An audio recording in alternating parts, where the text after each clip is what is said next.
Hello dear, आज की इस वीडियो में आप सभी को स्वागत करता हूं और ऐसे आएंगे प्रश्न बिहार स्टाफ नर्स में बिल्कुल जो मैं करा रहा हूं, जो मैं आगे कराऊंगा।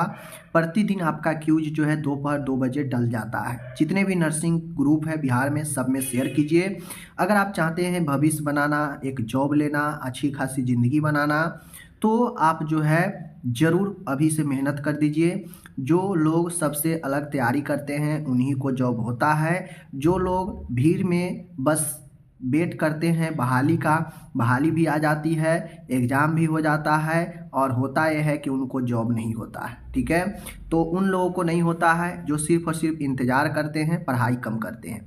आज मैं चेक करूँगा आपका कितना ज़्यादा तैयारी है क्यूज नंबर 2 के साथ, जो आपके बिहार बीटीएससी सर्विस कमीशन आयोग है, इनके द्वारा पूछे गए जो एग्ज़ाम था उसमें मैं प्रश्न लेकर आया हूं।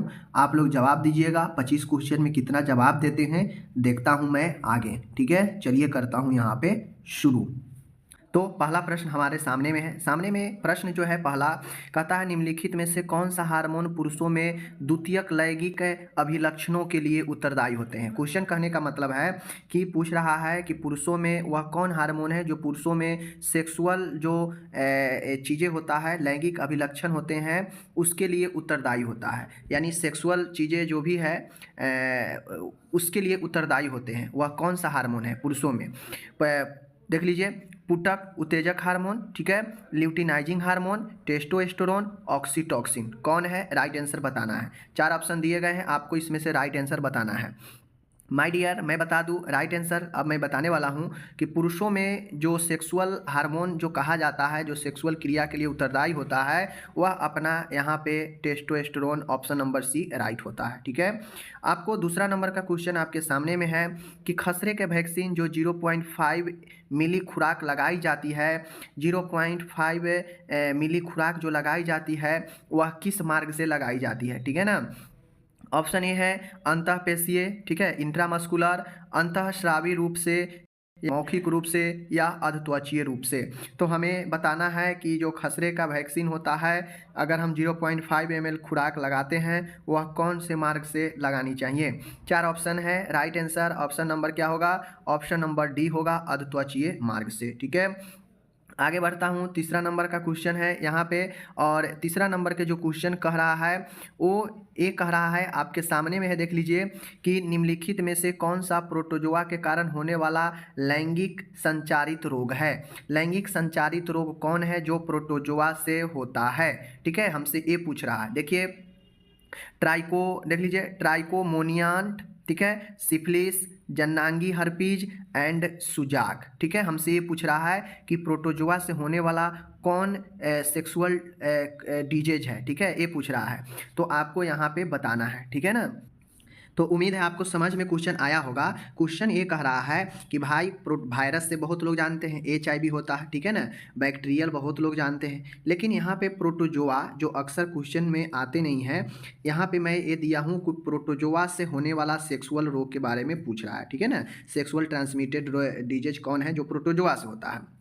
4 ऑप्शन है, ट्राइकोमोनियासिस, ट्राइकोमोनियासिस को ट्राइकोमोनियंता बोलते हैं, सिफिलिस है, जन्नांगी हर्पीज है, सुजाक है। तो माय डियर, मैं बता दूं राइट आंसर जो होगा प्रोटोजोआ से जो होता है वह ट्राइकोमोनियासिस, जिसे ट्राइकोमोनियंता भी बोलते हैं। ओके, आगे बढ़ता हूँ। चौथे नंबर का यहाँ पे क्वेश्चन है, एकदम लेवल का क्वेश्चन आपको जो मिलेगा, जो आप एग्जाम में बेहतर तरीके से कर पाएंगे। अच्छे से समझिएगा। शरीर की सतह पर या कपड़ों में परजीवियां समानतः संधिपाद के समन्वय विकास तथा जनन को क्या कहा जाता है। कह रहा है कि कपड़ों पर या शरीर के सतहों पर, ठीक है ना, कपड़ों पर या शरीर के सतहों पर समानतः जो संधिपाद जो जीव होते हैं वह विकास और जनन करते हैं, उसे क्या कहते हैं। कपड़े पर या जो है शरीर के सतह पर जो जनन और विकास करते हैं उन्हें हम लोग क्या बोलते हैं, जलाशय बोलते हैं, पर्याक्रमण बोलते हैं, संदूषण बोलते हैं या फिर संक्रमण बोलते हैं। ठीक है, तो हम लोग तो जानते हैं संक्रमण इन्फेक्शन क्या होता है, जलाशय जानते हैं, संदूषण भी जानते हैं। ठीक है ना, लेकिन पर्याक्रमण जो ऑप्शन नंबर बी है यह राइट होगा। राइट होगा यह क्योंकि यह जो होता है समांतर जो संधिपाद है, यह क्या करता है आपके बॉडी पर और कपड़ों के सतह पर जनन करता है। ठीक है, आगे बढ़ता हूँ। एकदम अच्छे अच्छे प्रश्न आपके लिए मैं चुनकर लाया हूँ, ठीक है ना। नेक्स्ट क्वेश्चन यहाँ पे देख लीजिए। क्वेश्चन हमसे ये कह रहा है कि निम्नलिखित में से कौन सा राष्ट्रीय पोषण कार्यक्रम जो है स्वास्थ्य और परिवार कल्याण मंत्रालय के अंतर्गत आते हैं, ठीक है ना, हमसे ये पूछ रहा है। तो कहता है कौन सा कार्यक्रम है जो राष्ट्रीय पोषण कार्यक्रम है जो स्वास्थ्य और परिवार कल्याण मंत्रालय के अंतर्गत आते हैं। एक में दिया है राष्ट्रीय विटामिन रोग निरोधी कार्यक्रम और दूसरा है मध्यांतर आहार कार्यक्रम, ठीक है। दो चीज़ें बताना है। अब क्या एक दो के ऊपर चर्चा करना है कि क्या एक दोनों जो है स्वास्थ्य परिवार कल्याण मंत्रालय के अंतर्गत कौन आता है, ठीक है। देख लीजिए, केवल दो आता है यानी केवल ए वाला आएगा, केवल एक आएगा यानी केवल एक आता है, ना ही एक ना ही दो, नहीं एक आएगा नहीं दो आएगा, और एक दो दोनों आएगा, मतलब ए भी आएगा स्वास्थ्य परिवार कल्याण मंत्रालय के अंतर्गत कौन आएगा। तो राइट आंसर जो है अपना right answer option number B, ठीक है, बी होगा।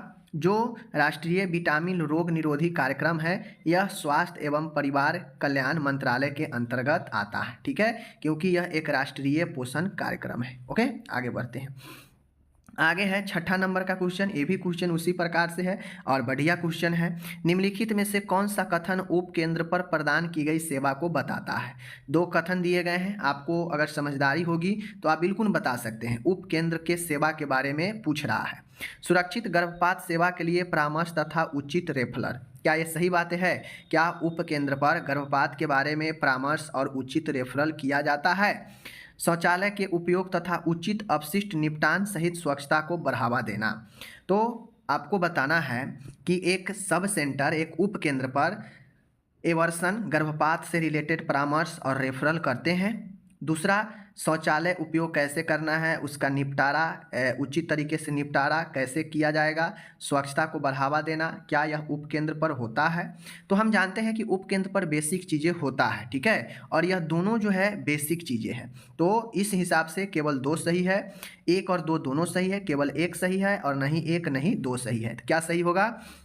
इसका राइट आंसर आपको पता होना चाहिए, ऑप्शन बी होगा। सब सेंटर पर आप परामर्श भी देते हैं, उचित रेफरल भी किया जाता है आगे अगर किसी को गर्भपात कराना हो तो। साथ में शौचालय से रिलेटेड उससे कैसे निपटारा करते हैं, कैसे स्वच्छता को बढ़ाना है, ये सब चीज़ें तो बताया ही जाता है सब सेंटर पर, तो इसलिए दोनों सही है, ठीक है। ये सब लॉजिकल क्वेश्चन है, अच्छा क्वेश्चन है। 7वां नंबर का जो क्वेश्चन है आपके सामने, आप सभी देख सकते हो यहाँ पे। निम्नलिखित रोगों में कौन सा महिलाओं की मृत्यु का कारण बनने वाला गैर संचारी रोग नहीं है? गैर संचारी करने का मतलब है गैर संचारी, जो फैलने वाला नहीं है। तंबाकू का हानिकारक प्रयोग, सुजाक संक्रमण, एल्कोहल का दुरुपयोग और स्थूलता, ठीक है ना। तो आपसे यहाँ पे पूछा जा रहा है, तो क्वेश्चन क्या कह रहा है कि भाई बताइए कि महिलाओं में मृत्यु का कारण बनने वाला गैर संचारी रोग नहीं है। गैर संचारी रोग नहीं है। गैर संचारी का मतलब देखिए, पहले समझिए गैर संचारी। गैर संचारी का मतलब होता है जो फैलने वाला नहीं है, जो कम्युनिकेबल नहीं हो, ठीक है। और फिर यहाँ पे कह दिया है नहीं, यानी गैर संचारी रोग यानी फैलने वाला रोग नहीं हो, ये पूछ रहा है, ठीक है। तो मैं यहाँ पे बता दूँ, तो आप लोग देख लीजिए गैर संचारी रोग कौन कौन सा है जो एक से दूसरे में नहीं फैलता है, एक से दूसरे में नहीं फैलता है। तो तंबाकू का हानिकारक प्रयोग, क्या तंबाकू हम खाते हैं तो उससे एक से दूसरे में फैलता है? वो तो जो खाएगा उसी को होगा प्रॉब्लम, ठीक है। सुजाक संक्रमण, सुजाक संक्रमण यह एक से दूसरे में फैलता है, ठीक है। एल्कोहल का दुरुपयोग, जो एल्कोहल पिएगा, दारू शराब लेता है, उसी को दिक्कत होगा। स्थूलता, ओबेसिटी, मोटापा, ठीक है। तो ये एक, सी और डी, ये तीनों आपके गैर संचारी रोग है, ठीक है। और पूछ रहा है नहीं है, तो गैर संचारी रोग नहीं है मतलब सुजाक, सुजाक ऑप्शन नंबर बी है जो आपके गैर संचारी रोग नहीं है, और राइट आंसर महिलाओं में मृत्यु का ऑप्शन बी होगा। ओके, आगे बढ़ते हैं। 8वां क्वेश्चन यहाँ पे है, देखिए यहाँ पे 8वां नंबर का क्वेश्चन है, बहुत ही जो है यहाँ पे अच्छा क्वेश्चन है। 8वां नंबर का क्वेश्चन यहाँ पे एक कह रहा है माय डियर कि चेतना के पूर्ण विलोपन को कहा जाता है। चेतना के पूर्ण विलोपन कहने का मतलब है कि कॉन्शियस का पूर्ण रूप से खत्म होना, ठीक है, जिसे रोगी को दर्दनाक उद्दीपक से भी उत्तेजित नहीं किया जा सकता। कहने का मतलब है एक रोगी है, उसे चेतना का पूर्ण विलोपन है, मतलब चेतना कॉन्शियस बिल्कुल खत्म है, और ऐसा खत्म है कि उसे आप दर्दनाक कोई उद्दीपक से भी उससे उत्तेजित नहीं कर सकते हैं, जैसे सुई चुभ होना, ठीक है, कोई ऐसे चीज़ से जो है उसे अनुभूति कराना उद्दीपक से जो व्यक्ति को काफ़ी दर्द देता हो, लेकिन उससे भी जो है प्रभाव जो है व्यक्ति के ऊपर नहीं पड़ता हो, वह कौन सा कंडीशन कहा जाता है? क्या कोमा कहा जाता है? क्या तीव्र श्वसन विफलता कहा जाता है? क्या आघात शॉक कहा जाता है? या जो है जरिमा कहा जाता है? क्या कहा जाता है, बताना है। माय डियर, जब ऐसा कंडीशन हो कि व्यक्ति में चेतना का पूर्ण अभाव हो, ठीक है, और व्यक्ति में कोई ऐसे दर्दनाक उद्दीपक से उत्तेजित करने के बाद भी व्यक्ति पर कोई प्रभाव कोई असर नहीं पड़ता हो, मतलब व्यक्ति कोमा में है। ऑप्शन ए सही है, ठीक है। आगे बढ़ता हूँ, एकदम अच्छे क्वेश्चन लेकर आया हूँ, आप लोग पढ़ेंगे पता लगेगा। कह रहा है विटामिन ए रोग निरोधी एक समुदाय पोषण कार्यक्रम भारत सरकार के किस मंत्रालय के अंतर्गत आता है। अब जो ऊपर वाले देखे होंगे क्वेश्चन, जो समझे होंगे कि इनमें से कौन पोषण कार्यक्रम जो है स्वास्थ्य एवं परिवार कल्याण मंत्रालय के अंतर्गत आता है, तो मैंने उसमें बताया कि कौन आता है, ठीक है ना। तो ये क्वेश्चन का जवाब बिल्कुल फटाक से दे देंगे। कैसे, देखिए, हमसे ऊपर भी पूछा गया था कि विटामिन रोग निरोधी कार्यक्रम, ठीक है, जो कि उसका राइट आंसर था। यहाँ भी है कि विटामिन ए रोग निरोधी कार्यक्रम यह एक सामुदायिक पोषण कार्यक्रम है जो भारत सरकार के द्वारा चलाया जा रहा है, लेकिन किस मंत्रालय के द्वारा, यही पूछ रहा है। सामाजिक न्याय एवं अधिकारिता मंत्रालय, स्वास्थ्य और परिवार कल्याण मंत्रालय, शिक्षा मंत्रालय, समाज कल्याण मंत्रालय। तो देखिए, जब भी ऐसा क्वेश्चन आ जाए तो ज़्यादातर मामले में आपके स्वास्थ्य और परिवार कल्याण मंत्रालय के द्वारा ही ज़्यादातर कार्यक्रम शुरू किए जाते हैं। तो ऑप्शन बी जो है आपका राइट होगा। ओके, आगे बढ़ते हैं। 10वां नंबर का क्वेश्चन है, एकदम अच्छे से समझने के लिए आपको थोड़ा सा समय तो देना ही पड़ेगा। अपरिपक्व यानी इमेच्योर, ठीक है ना, अपरिपक्व या इसे प्री मैच्योर कहिए, बच्चे को कई कारणों से तापमान बनाए रखने में कठिनाई होती है, निम्नलिखित में से कौन सा यह एक कारण नहीं है। अब देखिए क्वेश्चन कैसे घुमा रहा है कि एक प्री मैच्योर बेबी है, उसको कई कारणों से तापमान को मेंटेन रखने में दिक्कत आती है, बट निम्नलिखित में से कौन सा एक कारण नहीं है जो बच्चे में तापमान को बनाए रखने में दिक्कत देता है। वह एक कौन कारक नहीं है जो मतलब उसके तापमान पर कोई इफेक्ट नहीं डालता है, ठीक है। देखिए, भूरी वसा जमाव की कमी, भूरी वसा जमाव की कमी, आपके बॉडी में फैट है, मोटा व्यक्ति जो होता है उसको ठंड थोड़ा कम लगता है क्योंकि उसका बॉडी को जो है गर्माहट फैट देता है वसा। तो भूरी वसा के जमाव में कमी होगा तब तो यह एक कारण बन जाएगा भाई, तापमान मेंटेन जो है बनाने में जो कठिनाई होगा वह वसा के कमी से होगा, तो ये सही है। दूसरा है पर्याप्त अर्धसत्वक वसा, यानी वही चीज़ें हैं कि चर्म के नीचे, चमड़ा के नीचे जो वसा जमाव होता है वह भी आपको ठंडा को रोकता है अंदर जाने से, ठीक है। उसके बाद है बड़े सतह क्षेत्रफल से शरीर के द्रव्यमान का अनुपात, पसीना बहाकर तापमान कम करने में असमर्थता। अब ऐसे में बच्चा है तो भाई वो तो पसीना बहाएगा नहीं, बड़े सतह क्षेत्रफल से शरीर के द्रव्यमान का अनुपात, तो कुल मिला के आपका इसका right answer option number B होगा। पर्याप्त अर्धसत्वक वसा जो है यह कारण नहीं है, यह आपका राइट आंसर है, ठीक है। आगे बढ़ता हूँ, 11 नंबर का क्वेश्चन है, बहुत ही अच्छा क्वेश्चन मैं लेकर आया यहाँ पे।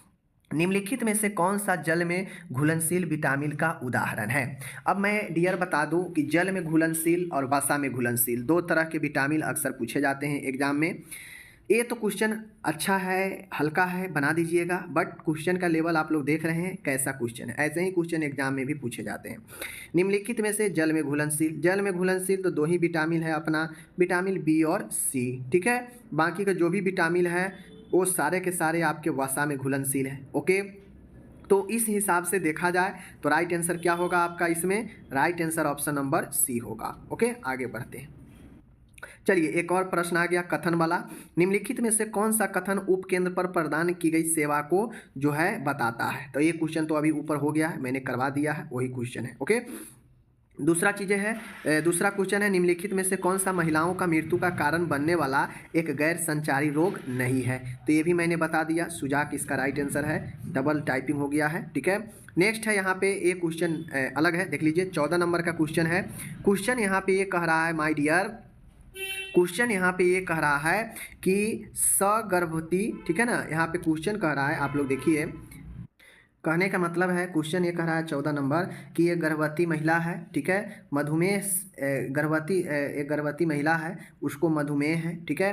बच्चे को जन्म से पूर्व जो है प्रबंध के लिए निम्नलिखित में से कौन सा लक्ष्य नहीं है। मान गए एक महिला है जो मधुमेह से पीड़ित है और वह प्रेग्नेंट है, बच्चे को जन्म देने से पहले जो है प्रबंध के रूप में कौन सा एक लक्ष्य नहीं है। मतलब कहने का मतलब है कि महिला है, मधुमेह से पीड़ित है, ठीक है, और बच्चे को जन्म देने से पूर्व जैसे प्रबंध करते हैं, तो उन प्रबंध में कौन सा जरूरी नहीं है, कौन सा एक जो है लक्ष्य नहीं है, जो नहीं है, जरूरी नहीं है उसका प्रबंध करना, कौन सा।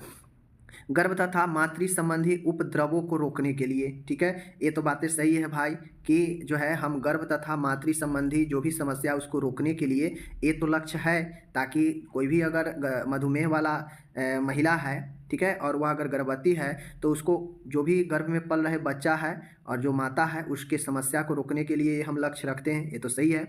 मधुमेह को नियंत्रित करने तथा रक्त ग्लूकोज को स्तर को यथासंबंध बनाए रखने के लिए, ये भी बातें सही है, उसको भी नियंत्रित रखने के लिए काम चलता रहता है, ठीक है ना।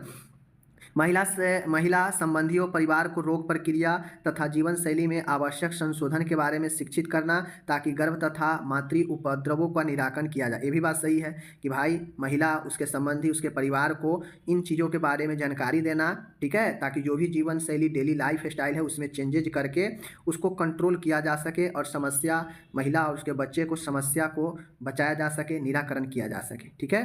हीमोग्लोबिन की कम सांद्रता, अब हीमोग्लोबिन की कम सांद्रता मधुमेह से कोई लेना देना नहीं है, ठीक है, तो इसलिए जो है आपका ऑप्शन डी हो जाएगा, यह लक्ष्य नहीं है, ये ध्यान रखना है। ये समझने वाला प्रश्न सब है। आगे क्वेश्चन है 15 नंबर, ऑटोक्लेव में निर्जीवाणुकरण करने के लिए दाब कितना उपयोग किया जाता है, ठीक है। आप लोग पढ़े होंगे तो आपको पता होगा कि ऑटोक्लेव में दाब और जो है हाई टेम्परेचर का उपयोग किया जाता है, तो उसमें जो दाब होता है कितने दाब का उपयोग करते हैं, ठीक है। देख लीजिए यहाँ पे 15, 18, 12, 10 क्या होगा बताना है आपको कमेंट करके इसका राइट आंसर, ठीक है।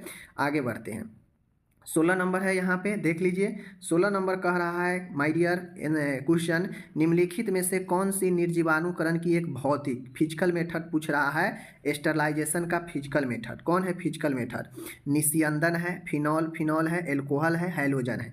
तो मैं यहाँ पे बता दूँ, फिनॉल भी एक रासायनिक है, एल्कोहल भी एक रासायनिक है, और हैलोजन आपका एक प्रकार का ये जो है क्या है मैं बता दूँ, ध्यान रखिएगा यहाँ पे। तो ये हाइड्रोजन भी आपके रसायन का भी एक तत्व है, ठीक है ना। तो इस प्रकार से देखा जाए निस्यंदन जो होता है, माय डियर ध्यान दीजिएगा, बहुत ही अच्छा प्रश्न है। तो फिल्ट्रेशन जिसे हम लोग निस्यंदन बोलते हैं, यह आपका एक फिजिकल मेथड है, ओके। नेक्स्ट क्वेश्चन है यहाँ पे आता है कि डैश को चिकित्सीय रूप से जन्म के बाद स्वतः श्वसन शुरू करने तथा बनाए रखने के फेलुअर के रूप में परिभाषित किया गया है। कहने का मतलब है माय डियर, आप लोग ध्यान देंगे यहाँ पे, तो क्वेश्चन पूछ रहा है कि जन्म के बाद ऑटोमेटिक जो श्वसन बच्चे में शुरू होता है उसको बनाए रखने के फेलुअर के रूप में परिभाषित किया गया है। मतलब बच्चा जन्म लिया, ठीक है, जन्म के बाद श्वसन शुरू होना चाहिए और उस श्वसन को मेंटेन करके बच्चे को रखना चाहिए, बट बच्चा इससे फेलुअर हो जाता है रिस्पायरेशन को मेंटेन करने में, तो उसे हम लोग क्या कहेंगे, जन्म श्वास रोध कहेंगे, पीलिया कहेंगे, ज्वर कहेंगे, ब्लू बेबी कहेंगे। राइट आंसर क्या होगा, तो माय डियर इसका right answer option number A होगा, एस्फेक्सिया, ठीक है ना। जो एस्फेक्सिया नियोनेंट्रम होता है, जन्म श्वास रोध होता है, वह आपका ऑप्शन नंबर ए होगा, ठीक है, ध्यान रखना है। आगे बढ़ते हैं, ठीक है। एक अच्छे लेवल का प्रश्न पढ़ने के लिए आपको मेहनत करना ही पड़ेगा, वरना आपको जो है ऐसे ही आपको एक लाइन का क्वेश्चन मिलता रहेगा और आप पढ़ते रहेंगे, मज़ा आता रहेगा, लेकिन कुछ होगा नहीं, ठीक है। निम्नलिखित में से कौन सी एक परामर्शदाता की भूमिका है। परामर्शदाता मतलब होता है जो काउंसलिंग देता हो, काउंसलर, ठीक है।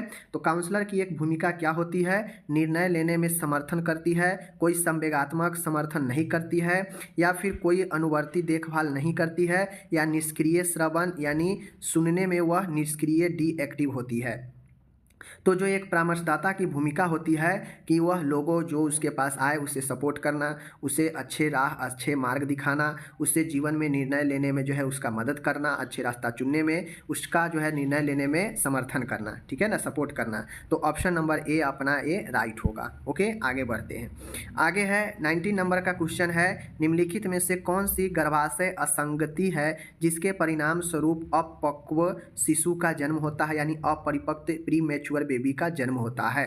हमसे ये पूछा जा रहा है कि भाई गर्भाशय का जो है एबनॉर्मलिटी, असंगत बताना है, असमान बताना है, जिसके कारण जो है अपरिपक्व शिशु का जन्म होता है। ठीक है, ये क्वेश्चन है, देख लीजिए। तो तीव्र उंडू पक्षशोथ, तीव्र उंडू पक्षशोथ का मतलब होता है एक्यूट एपेंडिसाइटिस। ठीक है, एक्यूट एपेंडिसाइटिस होता है तीव्र उंडू पक्ष। तो इससे तो इसका कोई लेना देना है नहीं गर्भाशय का। ठीक है, ग्रीवा ग्रैव अक्षमता, ग्रीवा ग्रैव अक्षमता कहने का मतलब होता है, माय डियर मैं बता दूं, अब मैं यहाँ पे बता दूं कि ये तो होगा नहीं। दूसरा है ग्रीवा ग्रैव अक्षमता कहने का मतलब होता है कि ग्रीवा का सामान्यतः जो है छोटा होना या समय से पहले खुल जाना, जो प्री मैच्योर बेबी के जन्म में काफ़ी ज़्यादा सपोर्ट करता है। ठीक है, गंभीर अरक्तता, एनीमिया, इससे भी कोई लेना देना नहीं है, मधुमेह से भी कोई लेना देना नहीं है।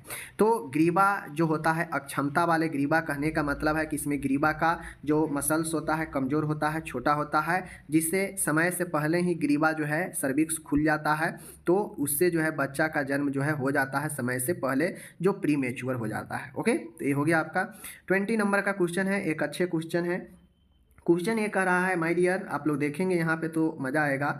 देखिए प्रश्न, हाँ, प्रश्न ये कह रहा है 20 नंबर कि ऐसे पदार्थ के संपर्क में आने से तीव्र एलर्जिक प्रतिक्रिया के परिणाम स्वरूप घटित होता है जिसके प्रति बच्चे को सुग्राहीकृत बनाया गया है, उसका राइट आंसर क्या होगा। देखिए, ऐसे पदार्थ के संपर्क में आने से तीव्र एलर्जिक प्रतिक्रिया के परिणाम स्वरूप जो घटित घटना होता है जिसके प्रति बच्चे को सुग्राहीकृत बनाया गया है, वह क्या कहलाता है। ठीक है, देख लीजिए, तीव्र ग्राही आघात, तंत्रिका जन आघात, हृदय जनित आघात, पुतिता यानी सेप्सिस आघात। तो देखिए मैं बता दूं कि जो एलर्जी के प्रति प्रतिक्रिया दर्शाता है बॉडी, उसे हम लोग क्या कहते हैं, तीव्र ग्राही आघात कहते हैं, एलर्जी से लगने वाला आघात बोलते हैं। ठीक है, तो ऑप्शन नंबर जो है अपना यहाँ पे ए होगा। ठीक है ना, आगे बढ़ते हैं। जबकि तंत्रिका जन आघात कहने का मतलब है यह नर्वस सिस्टम में होने वाले डैमेज के कारण आघात लगता है, यह हार्ट से रिलेटेड समस्या होने के कारण आघात लगता है, और यह कोई संक्रमण से होने वाला आघात लगता है। लेकिन एलर्जी से जो आघात लगता है उसे हम लोग ए तीव्रग्राही आघात बोलते हैं। ठीक है, ध्यान रखना है। आगे बढ़ते हैं, 21 नंबर का क्वेश्चन माय डियर है। 21 नंबर कह रहा है कि निम्नलिखित में से कौन सा कथन चिकित्सीय अभिलेख को संरक्षित करने की विधि को बताता है। ठीक है ना, कीट आक्रमण से सुरक्षा, अभिलेख कक्ष में अग्नि से सुरक्षा उपाय। तो कह रहा है केवल एक सही है, दो सही है, या एक दो दोनों सही है, और नहीं एक और नहीं दो सही है। तो राइट आंसर अपना क्या होगा, तो राइट आंसर ऑप्शन नंबर अपना जो है सी होगा।